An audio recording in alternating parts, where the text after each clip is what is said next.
चाकण परिसरात एका महिलेने आपल्या बॉयफ्रेंडसोबत मिळून पतीची हत्या करण्याचा प्रयत्न केल्याची धक्कादायक घटना घडली.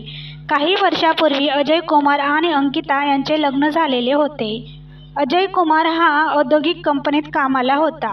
त्याला पगार देखील चांगला होता. सुरुवातीला सगळं व्यवस्थित चाललं होतं.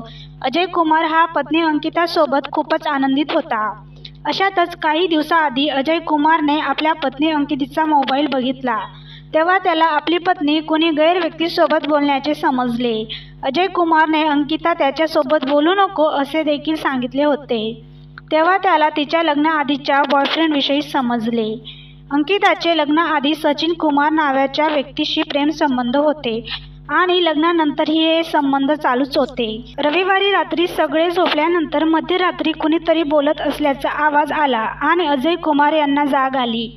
जेव्हा त्यांनी त्यांच्या रूममध्ये जाऊन पाहिलं तेव्हा सचिन कुमार आल्याचं दिसलं. अजय कुमार अचानक समोर आल्याने दोघे थोडे कावरे-बावरे झाले.